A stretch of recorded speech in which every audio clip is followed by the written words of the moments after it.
The President I Didn't Notice. That's the title of a recent column by Jonathan Zimmerman, where he told a fascinating true story from his college days. But we hear it best, this story I'm about to recount to you, through our nonpartisan ears. So if you'll do me that favor. The writer, you see, is now a University of Pennsylvania professor, but he got a call some time back from an old friend, and his friend was asking him, do you remember that class that we took with the guy that ended up being the President of the United States?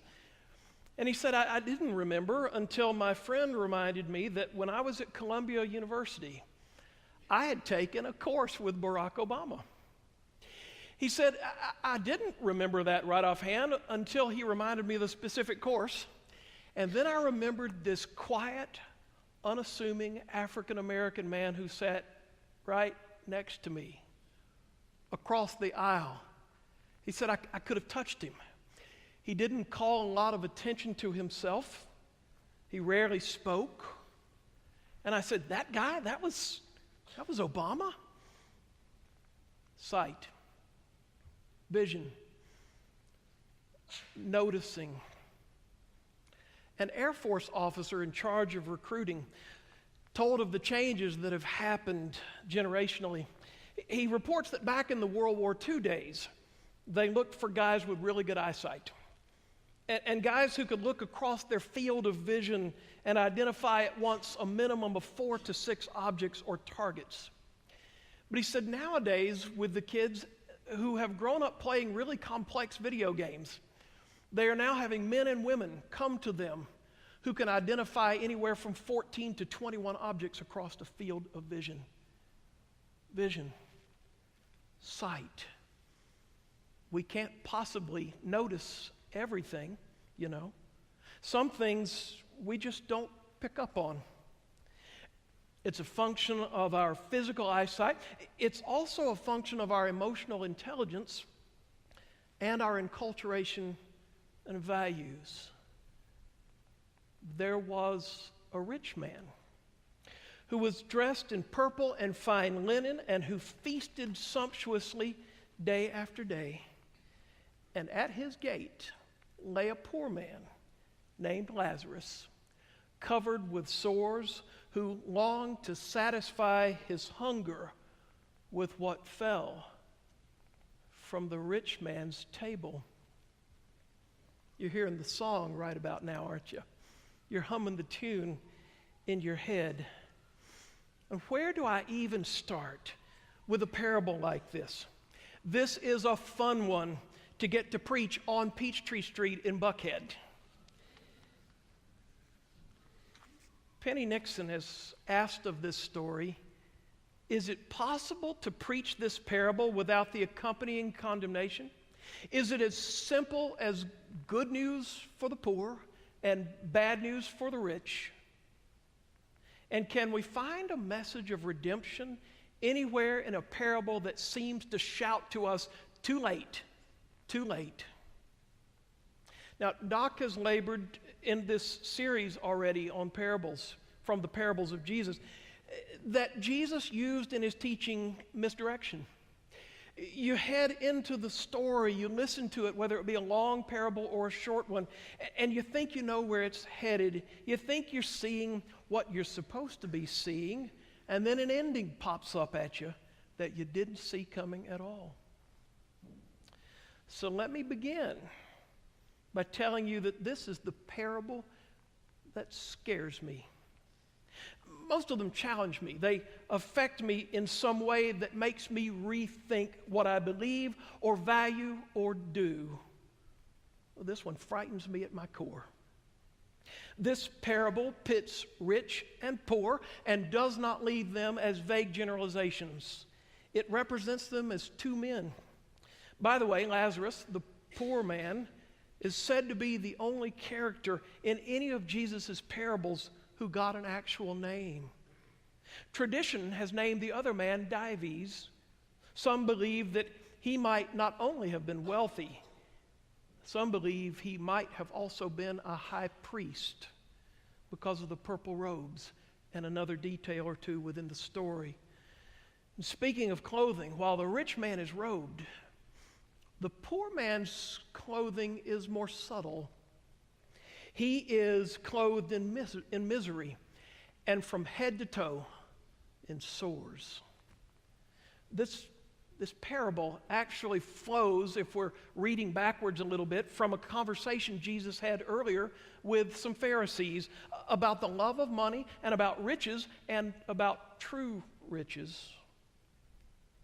It is not difficult at all to understand on some levels, but it is hard to hear that riches cannot save you.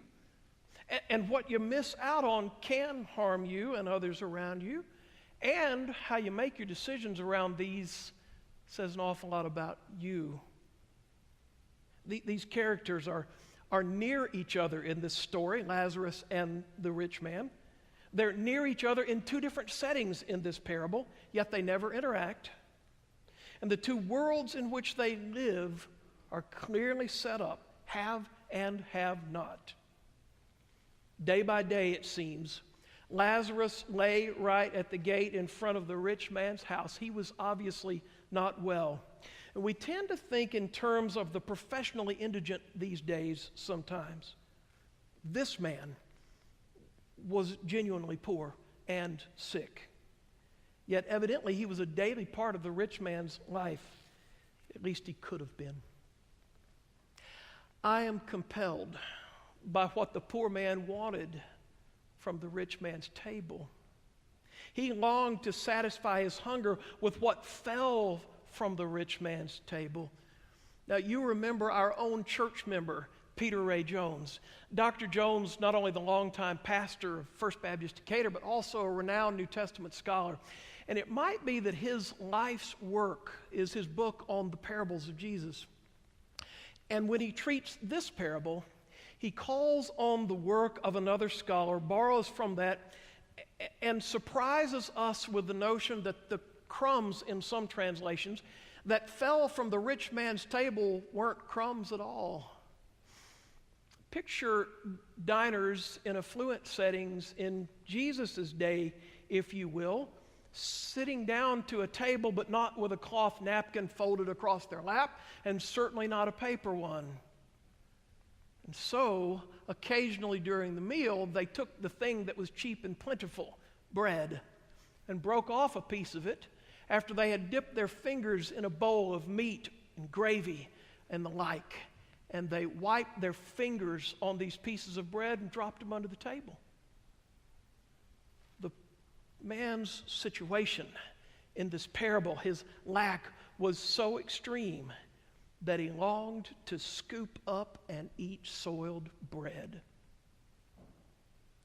I could go into detail about the sores that the dogs are said to sometimes lick, but it's almost lunchtime for us, ironically. But they indicate a person in ongoing and very poor health, such that he was unable to go to work for a living, and he has clearly been brought here day after day to beg. Those dogs, though.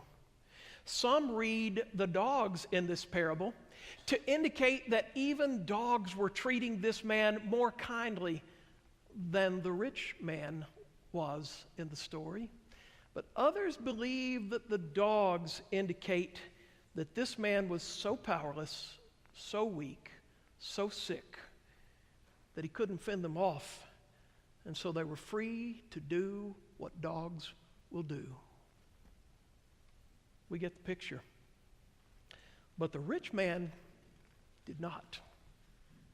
Now, salesmen talk about a phenomenon. It's a strange phenomenon that's part of all of us. And it's called the reticular activator. It's a real thing, this reticular activator. It's a part of the brain that stays on alert. Its job is to make you notice some things and not pay attention to other things, because if you noticed everything, you'd be too distracted to function. When you buy a new Volkswagen, it seems like the whole world is driving Volkswagens because you suddenly notice them everywhere. That's the reticular activator at work. And for the most part, we run on automatic pilot. We all do. We tend to think the way we think. We tend to think the way we've always thought. We tend to notice the things we notice, and we tend to overlook the things we always overlook. But suddenly when you have a new, clear, definite goal or awareness, you start noticing things you would normally miss. And that makes all the difference. Now, let's be fair to ourselves. You can't be aware of everything all the time. This natural feature is your first line of defense against the overwhelm of stimuli. This silly-sounding function decides what will get into your awareness, what you'll become conscious of, and its decisions are based on survival instincts plus anything else you deem as really, really important. For example, a woman is a very sound sleeper in her younger years. She has been all her life, but then she has a baby. And the smallest peep from that infant begins to wake her up in the night. Now, what woke her up? Something new was important. And she heard what she didn't normally hear. Peter Gomes points out that this parable, depending on how it was used and the spirit in which it was presented, this parable was a very effective inducement to charity and philanthropy across the ages. Centuries ago, the rich were told that the prayers of the poor, and only the prayers of the poor, would help them into heaven. And that therefore on earth they should perform conspicuous good works so that the poor could commend them to God. Soon, a pattern of building almshouses and hospitals and orphanages and schools and, yes, churches as both atonement for what their ancestors' dives had not done and as an investment in the future life were undertaken, all in an attempt to bargain for more life. But you'll notice there's no such bargaining here in this parable. The path is cast, and in fact, you feel as though Dives has been through this before. He no longer bargains for his own good in this parable of Jesus, instead simply trying to make provision for his 5 brothers. We've heard a version of this in our holiday story, A Christmas Carol, where 3 messengers are sent to Ebenezer Scrooge to tell him to change his ways and to show him where his life has been and where it will be headed. And he does, but only after having bargained and grieved what he sees ahead for those he loves. We hear the story, we read the story, we see the play, we are encouraged. But here in this parable, Abraham refused to even bother about the brothers. He concludes that the brothers have had ample opportunities to have heard and heeded, much like Dives. Still, the brothers have a chance if they will not just hear, but instead listen. And so it occurs to me that if all we do today is read another parable in the sermon series of parables and declare once again that we should share of our relative wealth with those who do without, then all we will have done is agreed on what we already agree on, and we will have managed to make ourselves feel a little worse in the process and probably not do anything different. But this parable has power. It is said to have been the one that inspired a genius named Albert Schweitzer to become a missionary, because he concluded after hearing this story yet again that Africa was a beggar lying at Europe's doorstep. And I believe that power found in this parable is the very thing that unnerves me most about it. It leads me, this story, to a very introspective, very confessional place. You see, we use the side eye to keep from making direct eye contact. Or we stare a direct path straight ahead to keep from seeing what we don't want to see. We might take the longer path around the other corner. Perpetual busyness, that text on our phone that needs to be read one more time. We have ways of making sure we don't see what we don't want to see. But also sometimes we just don't notice. We genuinely don't see the poor around us, and it's just not always important to us to do so. You know, there are a lot of ways to be poor. Lazarus is emblematic of poverty and ill health, but those can show up in 1,000 forms with the people around us. That lady whose desk you walk by every day at work, you're probably not disturbing her if you stop and chat a minute.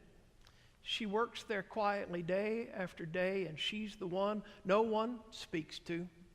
She just gets her job done and goes home, and she might be secretly longing for you to stop, craving for you to give her just a minute of your time and acknowledge her. Or the relative who you won't be able to take it if they call you up and give you their sad story of that tough spot that their family is going through again, that divorce that they're suffering, that fear that they have in their life. If you hear that story one more time from that loved one of yours, you just think you'll lose it. And yet really what they most need is for you to hear them again and pick up a piece of the load they're carrying and tote it with them a little while longer. The elderly person whose heaviest burden of all might be the quiet and perpetual sense of uselessness that you could lift somehow. They sit right outside your gates. The unhealthy person who tells you because they're being polite there's not a thing you can do, and yet you know there is something you can do. But we don't notice. We don't see. William Barclay calls this the parable of the man who didn't notice. And that's the misdirection of this parable. If you like irony, perhaps the central truth of this story about a man who didn't notice is that Jesus lays its main point right out in plain sight for us. And the thing that makes me uneasy about this parable is that rich man Dives didn't go to Hades for anything he did. He missed out, according to Jesus' story, on God's greatest presence because of what he didn't do, because he just didn't pay attention. And that said something about the condition of his soul and his relationship with his Creator. He didn't see clearly enough to forsake his assumption of privilege even after his death. Catch the attempt in our passage today that he made to have Lazarus sent over to his family with a message as though this poor man should still serve him in the afterlife. He didn't see. And that makes me feel so awfully human and frail, so wrong, and yet so vulnerable to my own limitations of vision, heart, and soul. This parable scares me. And we are left to search our own hearts, but also to look at our own living and to try to make meaning of the obvious messages. We can see differently. We can do differently. We get the chance and the choice. Or as Gomes says, the good news of the cautionary tale is it's not too late for us. God is not asking us to do the impossible. No, God expects us not to do the impossible, but to do what is possible and what we must do. So what had Moses and what had the prophets all told the rich man and his brothers and us so clearly? What had Jesus' audience heard since they were little children? You shall love the Lord your God with all your heart, soul, mind, and strength, and your neighbor as yourself. On these two commandments, all of the law and prophets hang. We sing now hymn number 287. And if there's a resolution you'd like to make where you stand within your heart, do that. But if you've been with us for a while and would like to join your life with this fellowship of believers and make it official that you are a part of the life of Second-Ponce Baptist Church, our pastor is going to be waiting for you right down front, and we join and sing together as we stand hymn 287.